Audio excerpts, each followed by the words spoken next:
My dad scheduled my physical for high school enrollment. During the blood draw, I overheard the nurse confirm, "Is this the blood sample for the bone marrow typing?" I froze. There was nothing about that on my medical form. And typing? Who needed a match? The lab request slip fluttered from her hand. As she bent to pick it up, a few lines of text burned into my vision. Patient, Faye diagnosis, acute lymphoblastic leukemia. Guardian's signature, Richard Walker. I snatched the paper and checked again. It was unmistakably the handwriting of my father, Richard Walker. Who was Faye? And why was my dad her legal guardian? I immediately dialed his number. "Dad, why does a physical require a bone marrow test?" There was a pause on the line, a flicker of panic in his voice. The hospital must have made a mistake, but hey, an extra test or two can't hurt, right? I forced a laugh and said okay. After hanging up, I went straight to the hospital room listed on the form. Walking into the room, I saw the girl lying in the bed. Her face was ashen, her body frail. Her features, especially around her eyes and brow, were a near-perfect mirror of my dad's. A cold weight settled in my stomach. My fists clenched as I approached her. "Are you Faye?" She blinked, looking up at me, but before she could speak, a woman's voice came from behind. I turned. It was her mother. She looked to be in her mid-30s, still young, dressed simply. She had the air of a gentle, domestic woman. But now, she looked frantic. Her face was pale, her hands trembling slightly. "You must be one of Faye's classmates?" she asked, her voice urgent and shaky as she rushed forward to grab my arm. "She needs to rest. Could you come outside for a moment? I need to talk to you." I didn't resist, letting her lead me out of the room. In the hallway, she let out a visible sigh of relief, then hesitated before speaking. "You are..." I held up the lab form, cutting straight to the point. "Why is my father's name signed as your daughter's guardian?" I demanded. "Ma'am, what, exactly, is your relationship with my dad?" The hospital corridor was busy with people coming and going, some of whom seemed to know her. She clearly hadn't expected me to be so direct. Her panic intensified, though she forced a smile for an acquaintance passing by. Then she turned back to me, her own smile strained. "Oh, that signature, my daughter is sick, and a charity foundation is helping with the costs. The person in charge was there when we were handling the payment, so he just signed it for us. My daughter's last name is also Walker. It's just a coincidence. Please don't overthink it." Her words were placating, meant to deflect. But as her eyes fell on me, I saw a flicker of something else, something malicious and possessive. I met her gaze and held it. She looked away, unnerved, and unconsciously ran a hand through her hair. That's when I saw it. The diamond ring on her finger. It was familiar. A designer piece. From my mother's favorite designer. He had been out of the industry for years but recently released a new collection that everyone was talking about. It just so happened to launch around my parents' wedding anniversary. I'd secretly reminded my dad about it, suggesting he could get that specific ring as a gift for Mom. He promised he would, telling me to keep it a secret, that he wanted to surprise her. But on their anniversary, what he presented was a common, off-the-shelf piece from a department store. It wasn't even real diamonds, just zirconia. He claimed that a time zone difference during an international conference call had made him miss the limited edition drop. He said he'd have someone contact the designer for a custom piece later to make up for it. So, he hadn't missed it. He'd bought it. He'd just given it to another woman. And fobbed my mother off with a cheap imitation. I bit down hard, suppressing the rage that was boiling up inside me. Staring at the woman's awkward expression, I smiled, but it didn't reach my eyes. "That's a beautiful ring, ma'am. It's the limited edition piece, isn't it?" My mother waited forever for it, but she couldn't get one. She must not have expected a kid to recognize it. She froze, her face twisting into an ugly grimace. She quickly tried to hide the ring with her hair, stammering out a defense. "What designer?" I wouldn't know about things like that. My daughter just picked it up for me. It's nothing expensive." "I have to get back to my daughter now," she said abruptly. "Oh, and please don't mention any of this to anyone. We wouldn't want your family to get the wrong idea." With that, she turned and fled back into the hospital room. Watching her scramble away, I let out a cold, humorless laugh. Pathetic. What a coward. Without a second glance, I turned and left the hospital. The moment I was in the car, I contacted my grandfather's assistant. "Mr. Finch, I need you to look into my father's recent activities, especially his travel records and financial transactions. Be quick, but don't let him know. And whatever you find, secure the evidence immediately." When I got home, my mom was in the kitchen, simmering a soup. When my dad was younger and building his business, his irregular meals had led to severe stomach problems. He'd even had surgery twice. Mom felt for him. A woman who'd never had to lift a finger learned to cook just for him. Soups, congee, medicinal broths. She single-handedly nursed his stomach back to health. She'd been doing it for as long as I could remember, almost a decade now. In 2 days, it would be my parents' 20th wedding anniversary. And I had just discovered that my father was cheating on her. Watching her bustling around the kitchen, my simmering fury gave way to a wave of sorrow, and the tears I'd been holding back finally broke free. She was in her 40s, but her figure was trim and her skin firm. She looked like she was barely 30. Only her hands told a different story. Her knuckles were slightly enlarged, her palms calloused, and the backs of her hands were traced with the faint white lines of old scars. She used to love getting her nails done, but she gave it up, saying it was inconvenient for cooking. I walked into the kitchen and wrapped my arms around her from behind. She jumped, then laughed, teasing me. "You're back? You're about to be a high schooler, and you're still clinging to me like a little kid? Go on, get out of here, it's smoky, and I'm busy." When I didn't move, she sensed something was wrong. She turned around, and her smile vanished the moment she saw my tear-streaked face. Her expression immediately tightened with concern. "Audrey, honey, what's wrong? Why are you crying? Wasn't Dad with you at your physical? Let me just call him." She started to reach for her phone. I grabbed her wrist, shaking my head violently. "Don't call him." My mom froze, looking at me with growing unease, waiting for me to explain. I squeezed my eyes shut, my throat tight. "Dad, he's cheating. The woman's name is Serena. She used to be his secretary." My movements were stiff, my fingers trembling as I pulled my tablet from my bag. The screen lit up, displaying the files Mr. Finch had already sent me. The tablet's glow illuminated my mother's blanching face. I swiped through the pages, showing her one damning piece of evidence after another. "They got together not long after she started working for him. Back then, you had just found out you were pregnant with me. She quit less than 6 months later because she was pregnant too. Dad bought her a sprawling condo in the Azure Heights, not far from our house. The deed is in her name. When you were in your last trimester, swollen and unable to sleep, he was over there, making her prenatal nutritional meals. When you were in the hospital, fighting for your life during a difficult labor, he was with her, giving her massages and taking her on walks to ease her pain. While you were recovering from a C-section, he was at her prenatal checkups, telling her to walk more so she could avoid having a C-section herself. Mom, that girl, his other daughter, is only 6 months younger than me. He cheated on you while you were pregnant." The words tumbled out between sobs, my tears splashing onto the screen, blurring the text. My mom's gaze was fixed, her eyes staring at the words and pictures as they slowly filled with tears, her own eyes turning red. "How could he?" she whispered. "Dating, marriage, 20 years, how could he?" I hugged her tighter, took a deep breath, and continued. "Mom, do you remember the fire we had at the house when I was little?" She nodded, her voice growing hoarse. "Of course, I do. I was on a business trip. Your dad was juggling work and looking after you, and for a second he turned his back. You'd set the curtains on fire. He risked his life to pull you out. He was so terrified afterward. He never left your side at the hospital. He said if he lost you, he wouldn't want to live. After you got out of the ICU, he was a nervous wreck. He followed you everywhere, woke up in the middle of the night just to check on you. He kept telling me it was all his fault. I thought then that he truly loved you, that he cared about this family." As she spoke, a bitter, icy sarcasm crept into her voice. I swiped again on the tablet, my finger stopping on a section of the investigation report. "What if I told you that fire was no accident? He thought I was asleep. He was in a hurry to go see them, so he tossed a lit cigarette into the trash can. The window was open. The wind blew the curtains into the can, and they caught fire. He had locked me in the room. I had no way of getting out by myself. And he wasn't the one who saved me. A neighbor saw the smoke and called 911. The firefighters broke down the door and carried me out. He only rushed to the hospital much later. I was only a little girl, and I was in and out of consciousness. I never remembered the details clearly." "You thought he was sticking so close to me because he loved me?" "No, he was afraid. He was terrified that one day I'd remember what really happened and tell you the truth. He was scared you'd get angry, and he'd lose the resources and connections from your family." My eyes burned, whether from grief or fury, I couldn't tell. All the happiness I thought I had was just an elaborate lie. The sorrow peaked and curdled into rage. I hated him for deceiving my mother, and I hated him for doling out this fake, pathetic version of love to me for all these years. What were we to him? Stepping stones? But one look at my mother, and all I felt was a deep, aching pain for her.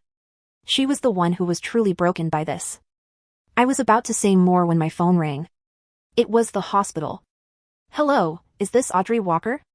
We need to review some of the metrics from your physical. Please have a parent bring you back to the hospital for a more detailed examination as soon as possible." I paused, forcing my voice to sound calm. "Okay, I understand." Just as I hung up, both my phone and my mother's buzzed at the same time. The text to me read, "Audrey, the hospital called about a follow-up test. Dad will take you the day after tomorrow." The text to my mother read, "Honey, you know that French designer you love? A friend gave me 2 VIP tickets to his private collection exhibit. It's the day after tomorrow in the afternoon. You should go, clear your head.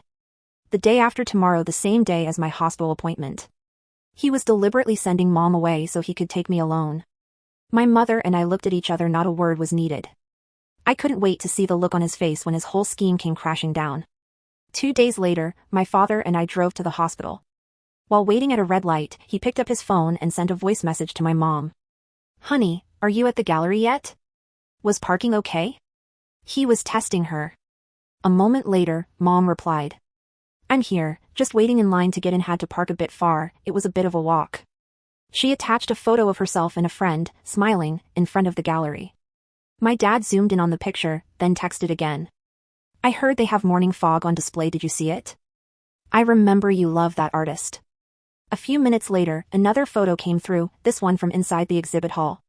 "Saw it, it's even more stunning in person than in the books, a little crowded, talk later." My dad seemed to let out a breath he'd been holding. He turned to me, flashing a flawless smile. "It's good your mom can finally relax a little." Hypocrite. I pulled my lips into a smile that didn't reach my eyes. At the hospital, he played the part of the perfect father. Consultations, checkups, questions for the doctors. He even gently covered my eyes when they drew my blood. If I hadn't found out about his affair, about his other daughter, I probably would have melted into that warmth, nestled against him and acted like a spoiled child, just like I used to. The process was quick. After we got the receipt for the blood work, he glanced at his watch and spoke in a casual tone. "Audrey, you wait right here, okay? Don't wander off, Dad's just going to the restroom, I'll be right back." "Okay," I murmured, looking down. The direction he headed was toward the hematology ward. After a moment, I got up and quietly followed him. The door to the hospital room was slightly ajar. I stood outside, peering through the crack. My dad was sitting by the bed, feeding medicine to Faye. The girl leaned against him, completely dependent, her voice thick with tears. "Daddy, I'm scared. Am I going to die? I don't want to leave you and Mommy." My dad gently wiped her tears away, his voice incredibly soft. "Silly girl, don't say things like that. Daddy found the best doctors in the country for you, the best medicine, see? Daddy's right here with you, isn't he? My Faye is the bravest girl I know, you're going to get through this." Serena leaned in too, stroking her daughter's cheek.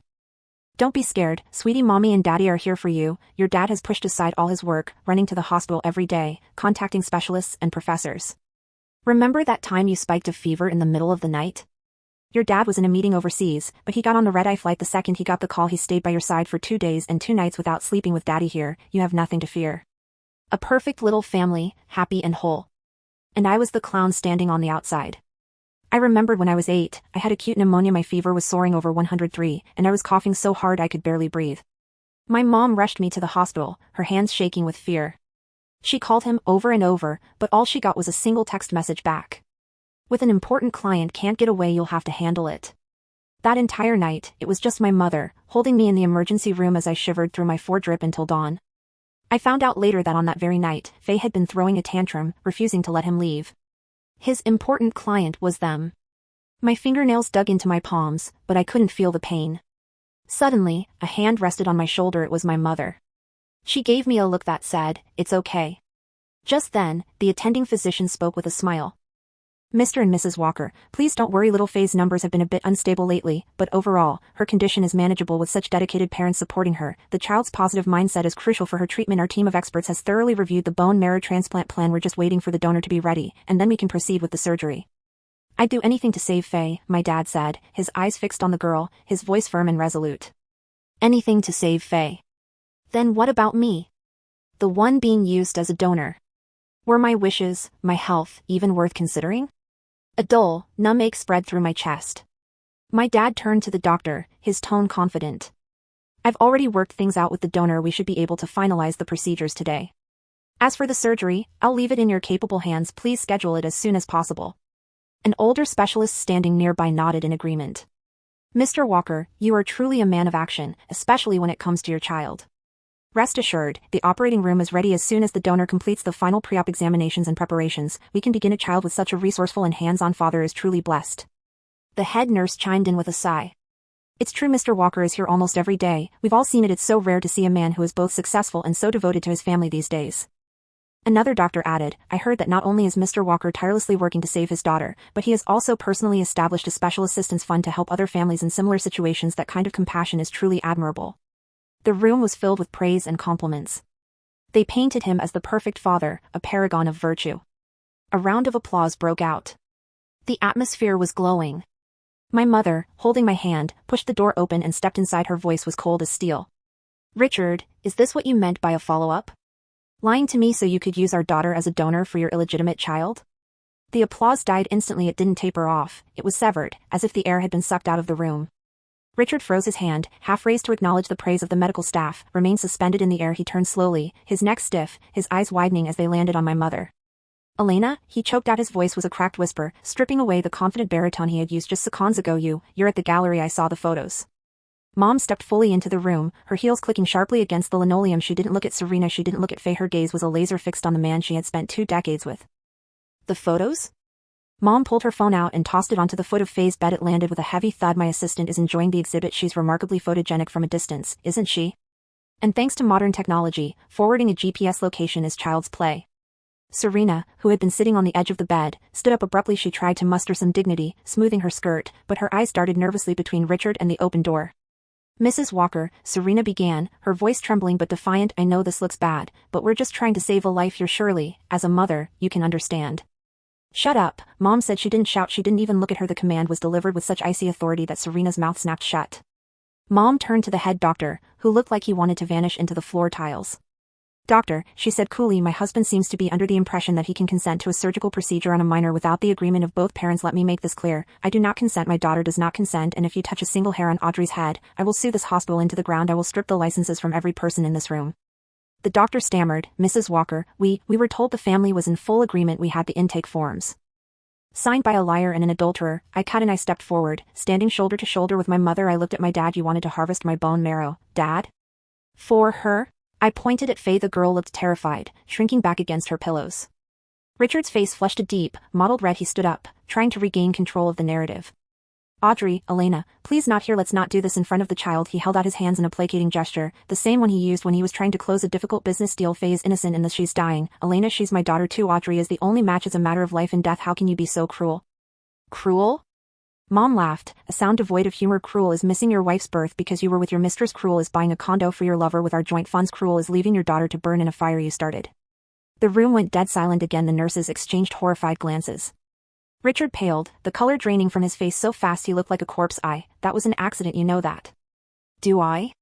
Mom took a step closer to him. Audrey remembers. Richard, she remembers the cigarette. She remembers the locked door. Richard looked at me, his eyes pleading. Audrey, honey, you were a child. You were confused. I would never hurt you. I'm not a child anymore, I said, my voice steady, and I'm not confused. You didn't want me to act as a donor because you love me. You wanted me to do it because I'm spare parts to you, just like Mom was just a bank account to you. That's enough. Richard snapped, his temper fraying. I am your father. I have rights. If you won't do what's right morally, I will make sure. You have no rights, a deep voice boomed from the hallway. We all turned. Mr. Finch, my grandfather's assistant and the family's longtime legal counsel, stood in the doorway. He was an older man, impeccable in a gray suit. Holding a briefcase behind him were 2 hospital security guards. Mr. Walker, Finch said, adjusting his glasses, I have already filed an emergency injunction until the divorce proceedings are finalized and custody is determined. You are to have no contact with Audrey. Furthermore, the hospital administration has been notified of the fraudulent medical consent forms. They are currently pulling the security footage. Richard staggered back, hitting the side table. A glass of water tipped over, shattering on the floor. Divorce? Richard whispered. You're fired, Richard, Mom said softly. From the company, from the family, and from my life. Get out. The fallout was swift and brutal. By the time we got home, Mr. Finch had already arranged for the locks to be changed. My father's belongings, his expensive suits, his golf clubs, his watch collection, were boxed up and sitting in the driveway. It started to rain, a slow, miserable drizzle, but Mom didn't tell anyone to bring them inside. Richard didn't come to the house. He went straight to the condo at Azure Heights. The next morning, the headlines hit. Mr. Finch didn't play fair, and neither did my grandfather. Charity fraud, local business tycoon Richard Walker accused of misusing funds for illegitimate child. The Walker scandal, a double life exposed. The charity foundation my dad had set up. It was a shell. He had been funneling money from my mother's company into it, ostensibly to help sick children, but in reality, 90% of the funds were being used to pay for Serena's lifestyle and Faye's medical bills. It was embezzlement. I didn't go to school for a week. The paparazzi were camped at the gates instead. I stayed home with Mom. We didn't cry anymore. We were in war mode. But Richard wasn't going down without a fight. On the fourth day, my phone rang. It was a new number. Audrey. It was him. He sounded haggard, his voice rough. Don't hang up, please. I need you to understand. I understand perfectly, I said, gripping the phone. You want my bone marrow. Faye has a fever, he said, his voice cracking. She's in the ICU. She has days. Audrey, maybe weeks. The doctors say a transplant is her only chance. I know you hate me. I deserve that, but don't take it out on her. She's your sister. She's not my sister. She's the proof of your betrayal. Please, he wept. It was the first time I'd ever heard my father cry. I will sign anything. I will give up all contest to the assets. I will leave the country. Just save her, please. Audrey, if you have any humanity left, save her. I hesitated, not because I loved him, but because the image of that frail girl in the hospital bed haunted me. She hadn't asked for this. She was just a kid. I'll think about it, I said, and hung up.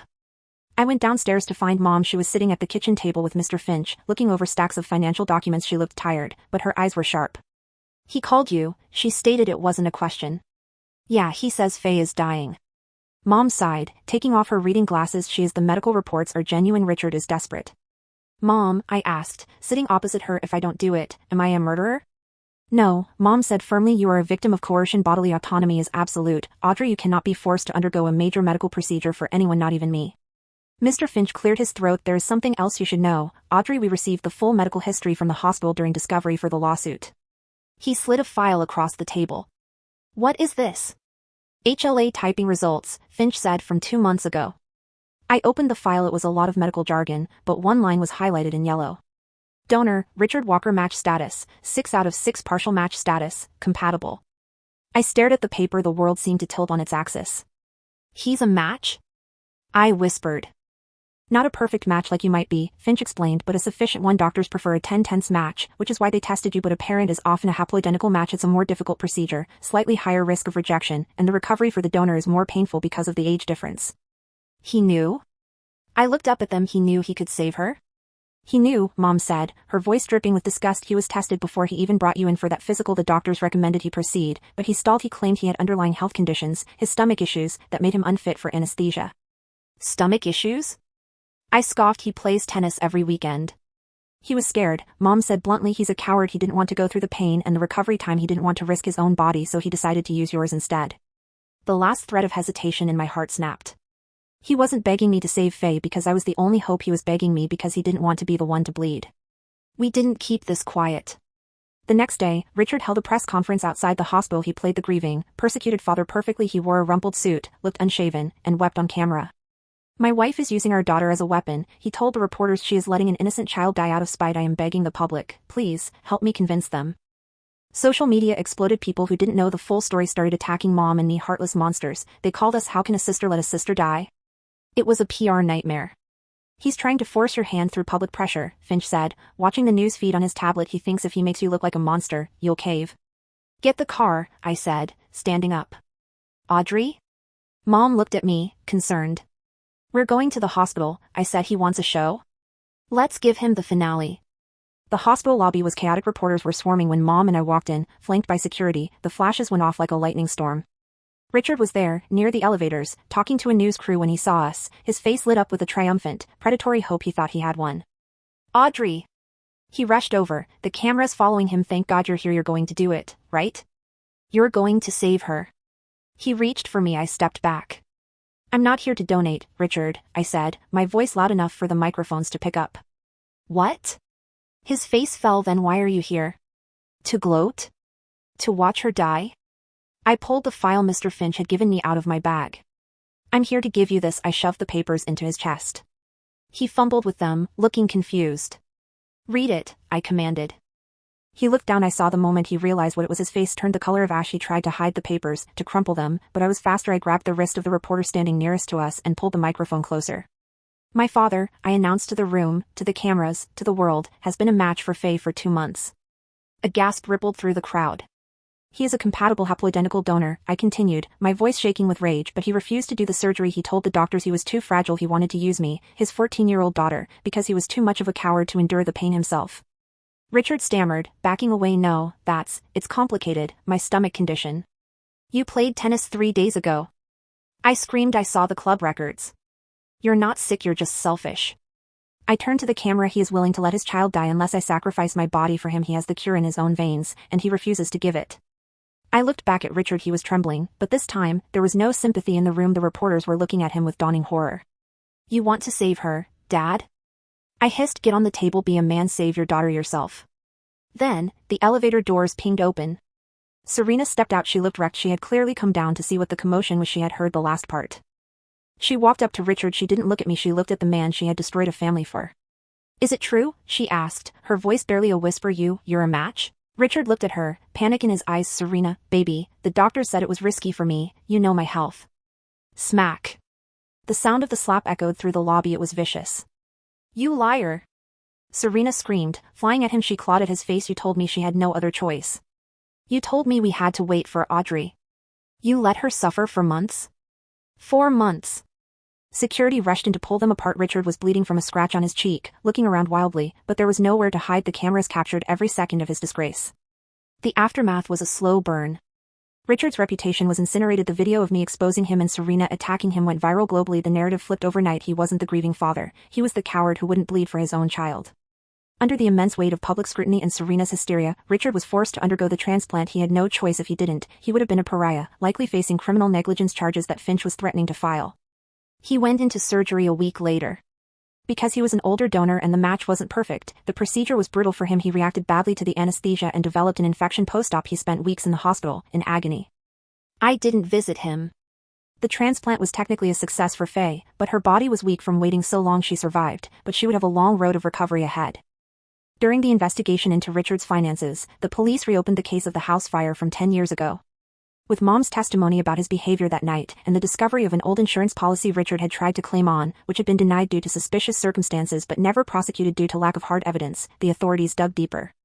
They found that Richard had dismissed the staff early that night. They found inconsistencies in his timeline. He wasn't just a cheater, he was an arsonist who had endangered his own child to clear a path for a new life, a plan he had abandoned only because he got cold feet at the last second and realized he'd lose Mom's money if I died. He was charged with insurance fraud and child endangerment. 6 months later. I sat in the passenger seat of Mom's new car, a convertible she'd bought just because she liked the color. The wind whipped my hair back as we drove along the coast. Mr. Finch called, Mom said, keeping her eyes on the road. The sentencing is tomorrow. Are you going? I asked. No, she said. I have a board meeting. We're acquiring a competitor much more interesting. I smiled. Mom had taken back full control of the company. She was glowing these days. She had started getting her nails done again, bright, bold red. What about Serena? I asked. She sold the condo, had to pay the legal fees and Faye's ongoing treatment. They moved back to her hometown, some small place in Nebraska. She's working 2 jobs. And Faye? She's in remission, Mom said. She'll live. I looked out at the ocean. I didn't hate Faye anymore. I didn't feel much of anything for them. They were just people who used to be part of a story I was writing, characters I had written out. What about the ring? I asked suddenly. The limited edition diamond ring, the symbol of everything that had gone wrong. Mom laughed. Oh, that? I sued Serena for it since it was purchased with embezzled marital funds. The court awarded it to me. Did you keep it? God, no bad juju, she grinned, glancing at me. I auctioned it off. The proceeds went to a real charity, one that supports burn victims. I laughed, a genuine, light sound that felt foreign but wonderful in my chest. We pulled up to the house. It wasn't the same house. We had sold the mansion with the bad memories and bought a modern, airy place on the cliffs, all glass and light. There were no dark corners here. I got out of the car and walked to the edge of the driveway, looking out at the horizon. My phone buzzed. A text from an unknown number. Audrey, it's Dad. I know I'm going away for a while. I just wanted to say. I'm sorry for everything. Please, if you can ever find it in your heart. I didn't finish reading it. I didn't feel anger. I didn't feel sadness. I just felt done. I tapped the screen, selected the message, and hit delete. Then I blocked the number. Audrey. Soup's on. Mom called from the front door, and I'm not cooking it this time. I hired a chef. Coming. I yelled back. I turned my back on the ocean, on the past, and on Richard Walker. I walked toward the house where the lights were warm and the doors were unlocked, ready to start the rest of my life.